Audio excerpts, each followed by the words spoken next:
That's abaniko, yeah, upward, downward, or downward, upward.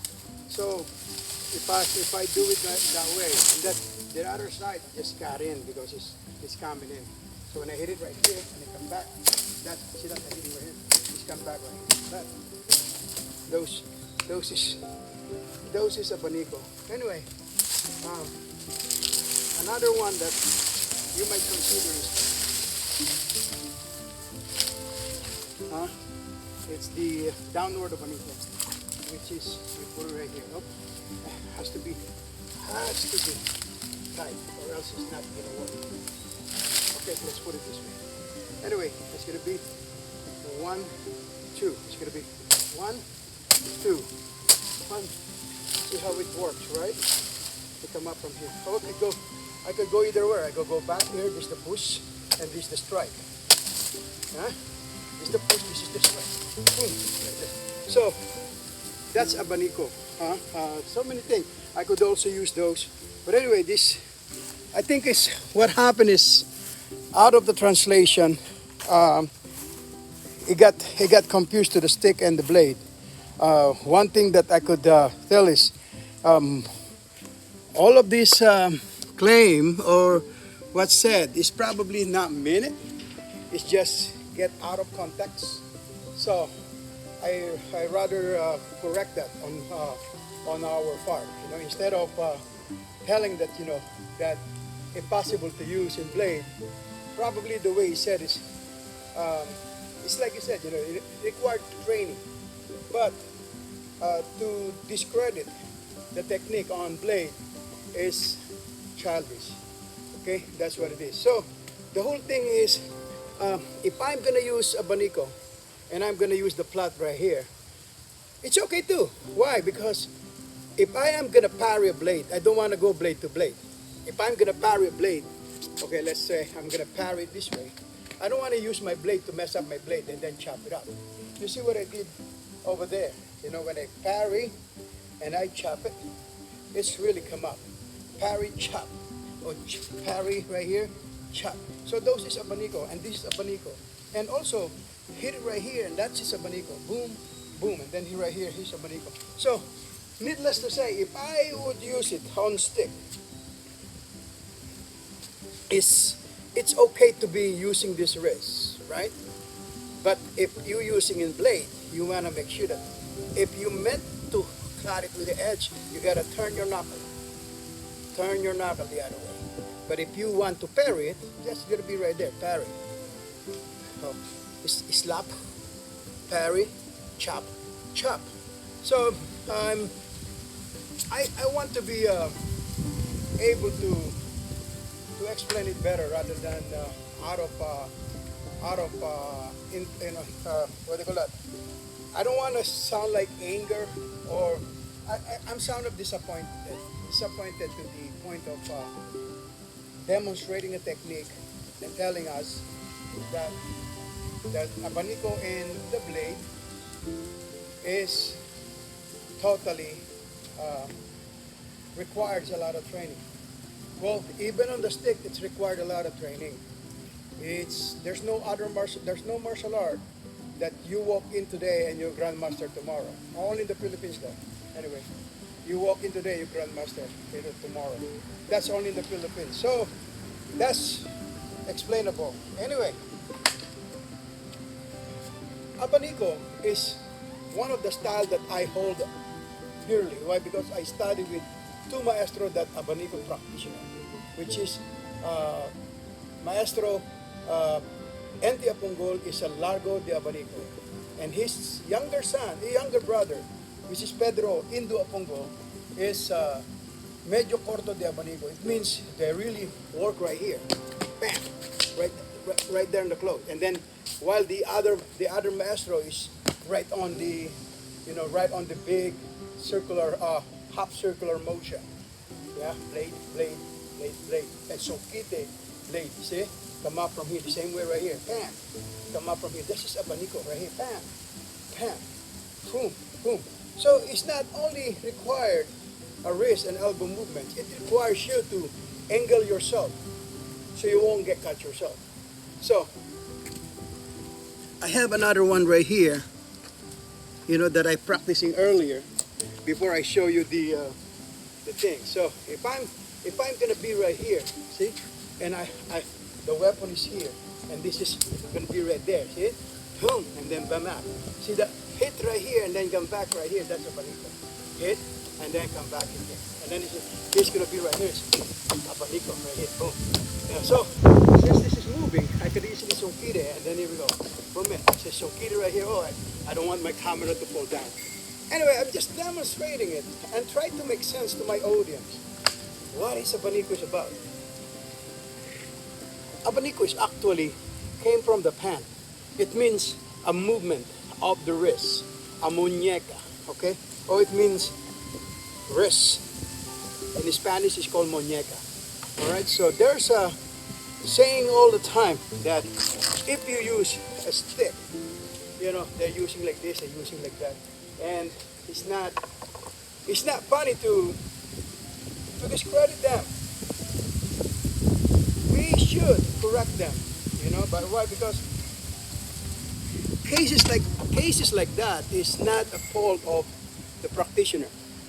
Cases like that practicing wrong abaniko is a case of instructor to the practitioner, because the instructor himself probably never been coaches by the instructor to do correct. Since I am a abaniko practitioner from two maestro, and most of our style has abaniko in it and redondo, so I'm trying to correct the information being passed, not to discredit anybody's skill or not to discourage anyone to study under these maestros, okay, and instructors. I want everybody to study with all different maestro, because I believe it's beneficial. Yeah, so I don't want you guys to create hate from me by going out the light and telling you, you know, the abaniko is actually a blade arts, you know. And if it's happened that abaniko is being used in stick fighting, it's only one reason why they're using it, because it's effective. And those people that discredit the effectiveness of it don't know what they're talking about. Why? Because they have not used it and never experienced it. And I understand that. But don't discredit them. Why? Because they work so hard to train, and then all of a sudden you gotta discredit them.